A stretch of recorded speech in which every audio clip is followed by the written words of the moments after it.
And what's the mission?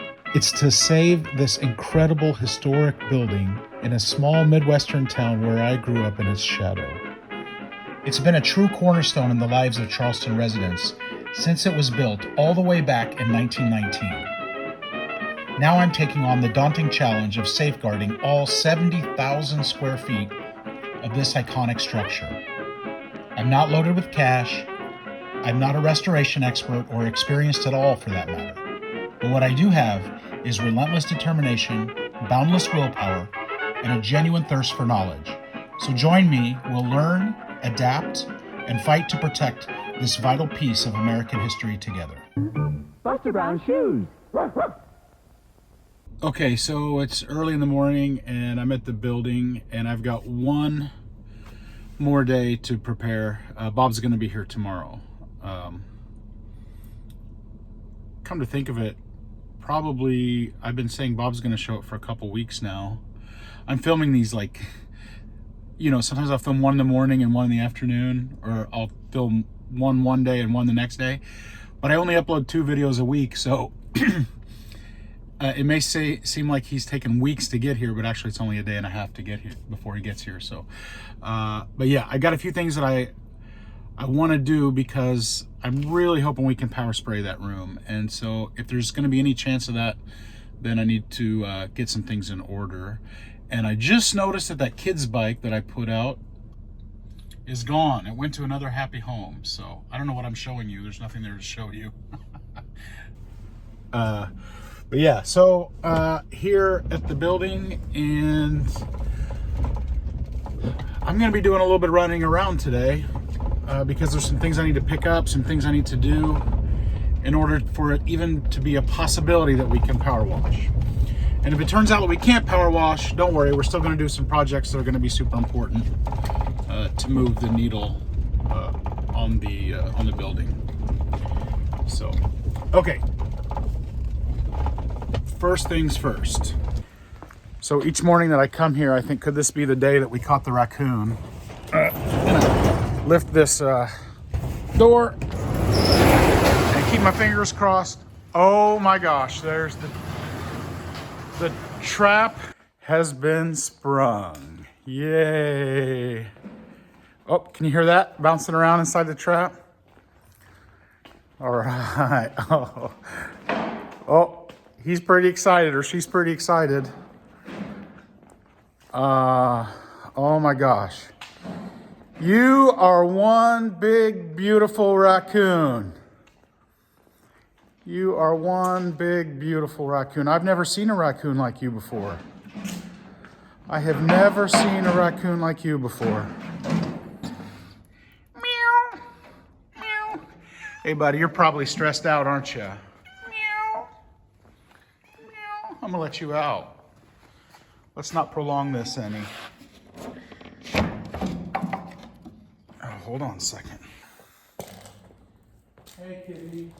Sorry about that. I'm sorry. There you go.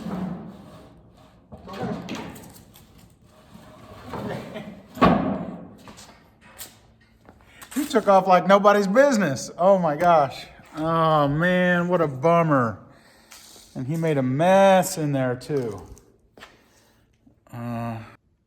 Didn't hardly even finish his dinner. I guess it's pretty hard to finish your dinner when you're stressed out. Yeah, so that is going to be a problem. Cats getting in there. I mean, I guess that raccoons find sardines tasty, but so do local stray cats. So, what am I going to do? I guess what I can do is put some smelly burnt popcorn and some breakfast cereal, that kind of thing in there. And then the cats won't be interested. I mean, yeah, the cats won't be interested, only the raccoons. So, oh man, so close. I was like, yeah, I won. I got her. And then I thought I told Putty Tat. All right. So, yeah. I need to hook up the trailer, and we're going to pick up a water tank, because if we're gonna power wash, we need a reservoir of water. There's currently no water in the building. I've talked about it a little bit before, but I went to the city water department, and they said that, I think it was just a couple, like 20, 15, 20, 30 bucks, something like that. I forgot how much already, but they said that they can turn it on, no problem. We have a working bathroom at the building, which is amazing, but I haven't turned it on because I know that copper has been clipped out of this building. And I also know that some of the plumbing is with copper tubing. And I'm afraid if we turn it on, we're gonna have a disaster. So I need to get a professional plumber to come and just like follow all the lines and make sure everything is okay. Once I do that, man, I'm gonna turn that water on. And it will be so convenient to have a working restroom and a sink with running water, you know, just to wash my hands from time to time. That would be awesome. Okay, let's get the trailer and go get the water tank. So I'm gonna go back and check the security cameras, see if I can capture the moment of truth for that kitty cat. Oh, don't you do it, Earl. Don't you do it, Earl. Don't stray from the path. You've been on the straight and narrow so long. Oh, Earl, you don't want to get locked up again. You don't want to go back to jail. Oh, Earl, you're such a disappointment. Your mama's going to be real disappointed.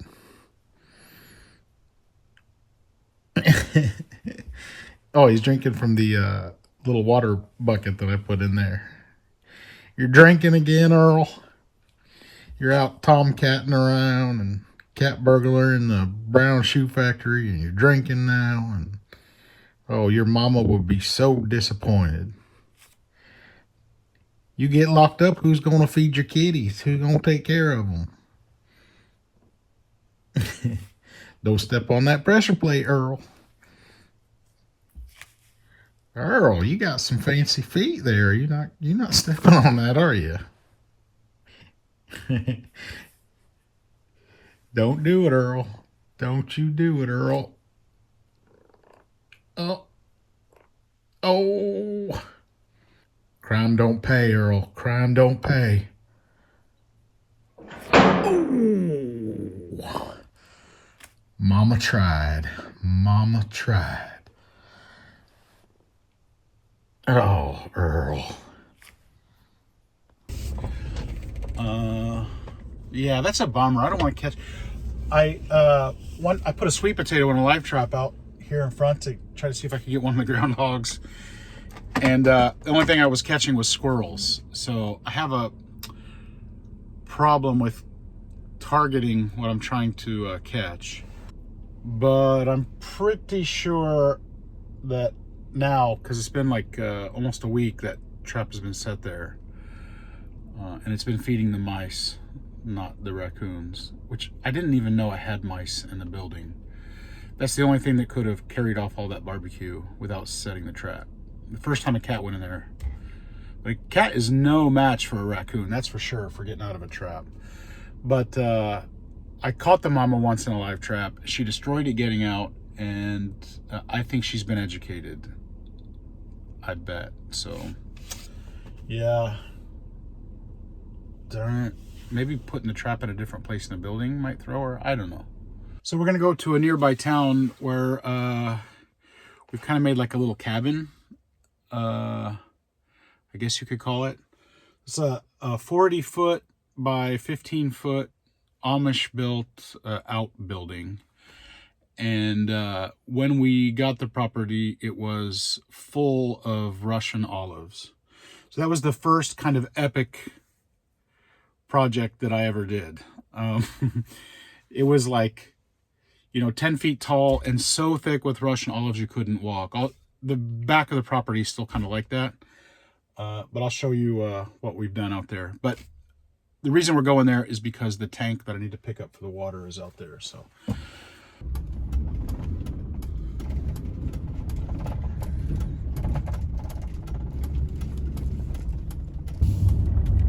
Okay, so here we are in Westfield, Illinois. It's a tiny, I would call it a one-horse town. But it's a quaint little community, and not much really happens here.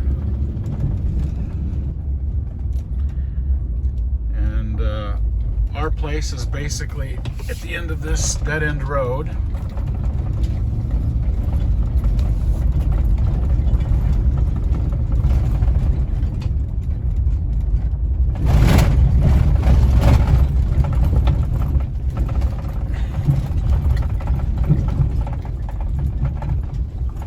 It's really a beautiful space.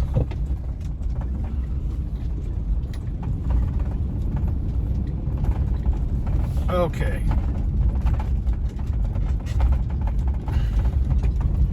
There's the water tank that I'm picking up. Yeah, this place especially looks beautiful this time of year when the leaves start turning, and it's a 4-acre property. There's our 40-foot little outbuilding. It was Amish built in Arthur, Illinois, and they just brought it out here and assembled it. And maybe I'll get a chance here in a second to show you the inside. But there's a story to this property. So you see there's an island here and an island here. And when we bought the place, the entire space looked basically like this. Nowhere you could even get in. And I would venture to say that it was even more overgrown than this. These are Russian olives, and they are horrible. They're an invasive species, and they grow super quick, and they choke out everything around them. And this entire property was basically exactly like this. And the story is kind of similar to the brown shoe building. We looked at it, and the asking price, 4 acres, was $20,000. We offered $16,000 for it. And at the front of the property, you had to park out there. There was no way to even get 2 feet into the property. And I thought, I could clear that. I could do that. I didn't have a tractor. I didn't have anything. And I thought, well, I'll just go with the chainsaw. And you know, so I'm always overly optimistic, and I'm overestimating what I can actually do. And so I spent an entire summer with a chainsaw and pulling stumps out with a pickup truck. And I got about 40% of it done by hand. And then I kind of hit a wall, and I couldn't do anymore. And so we ended up getting this old Ford 5000 tractor. And let me tell you something about this tractor. It's a little bit grown up because it sat here this summer, but this thing runs like a top. And it's amazing. It pulls those Russian olives out, roots and all. And I really love this thing. It's pretty awesome. The only thing wrong with it at the moment is that the ground cable that goes to the battery needs that fitting at the end of the cable, that, you know, the one that hooks onto the battery terminal. So I just need to go get that and replace it, and then I think probably it needs a new battery. And love this thing. It would be at the shoe factory right now clearing out the fence line, except for the fact that I don't have a trailer big enough to take it. So I think I'm gonna have to rent a trailer and get it there. That'll make a cool video this spring, clearing out the entire fence line all the way around.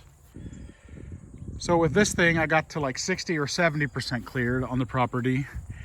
And there's 2 big bushy islands. There's one here and a gigantic one over there. That's where I pushed up all of that material that we cut and did a bonfire. And the bonfire was close to as big as those trees. So, because it was a gigantic pile of wood. And yeah, so we're gonna have to actually burn it again this year, a second time, because it's not everything burnt. There's like random scattered tree trunks in there. And so we're gonna do a second burn, and then this whole place will be completely cleared out, which is awesome. So I hit my second wall at about 60 70% done, and then went and rented a skid steer or a bobcat. I can't remember what it was. One of those pieces of equipment. And some local boys helped me clear it. They taught me how to drive it. It was pretty fun.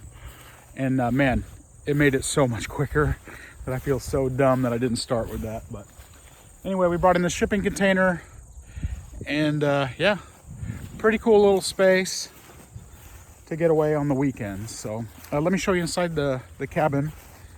The interior is not completely finished out, but it's almost there.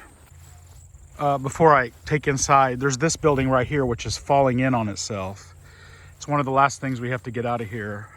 Story has it that, well, if you go in there, you can see that they did not, even I know that they didn't know what they were doing.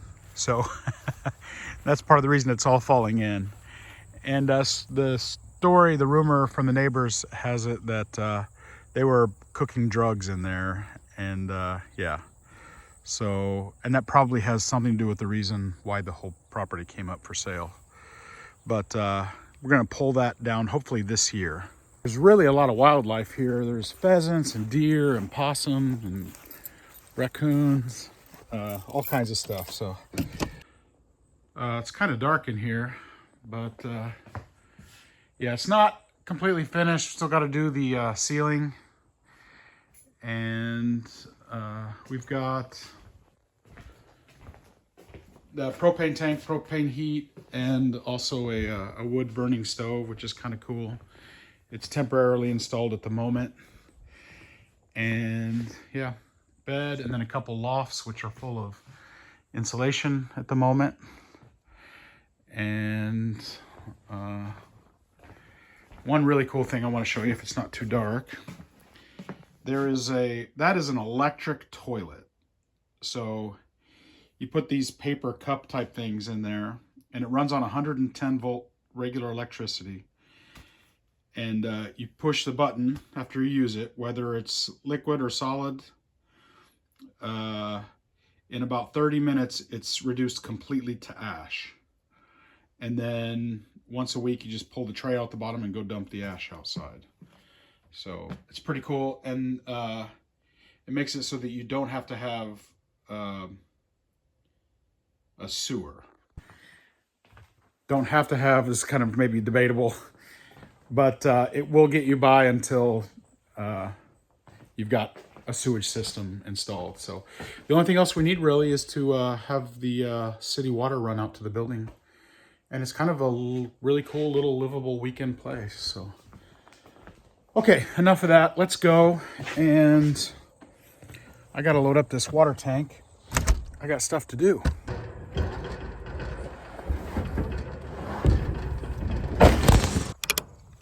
I think that's as tight as I can justify. So yeah, let's get going.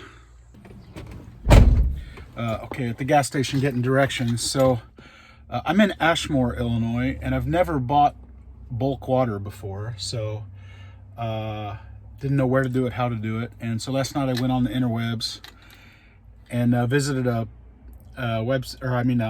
group on Facebook called You Know You're From Charleston If. And the kind people there told me that Ashmore, Illinois was the closest place that I could buy bulk water. And so here I am. It's about 20 minutes away from Charleston. And I've never done this before, but the gas station attendant just told me kind of where it's at. So I've got a couple rolls of quarters, and we'll see, I think $20 in quarters. Let's go see how much water I can get. Well, I guess this is it. I've been driving all over, and this is the extent of it. This tiny thing, that's why I couldn't find it. So, yeah, I don't know how to do this, actually.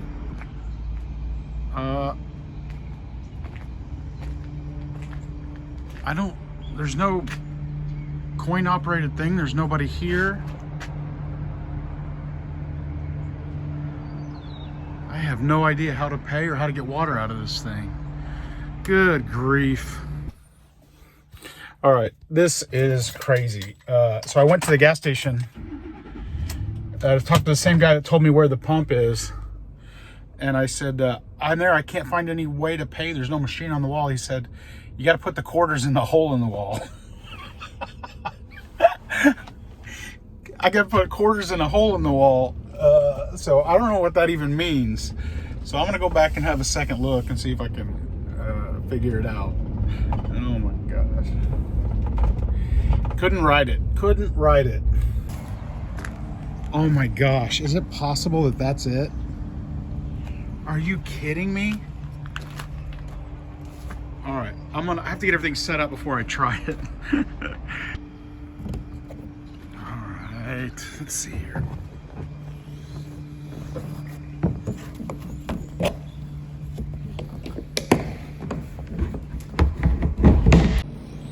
Well,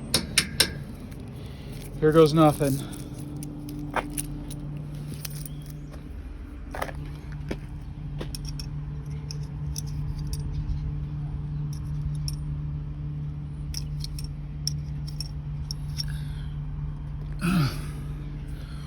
What the, is that it? That it?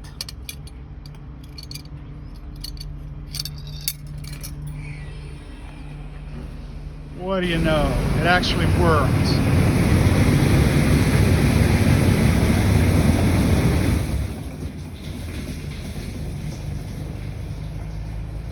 Okay. Well, I guess now it's just a matter of pumping quarter in after quarter after quarter.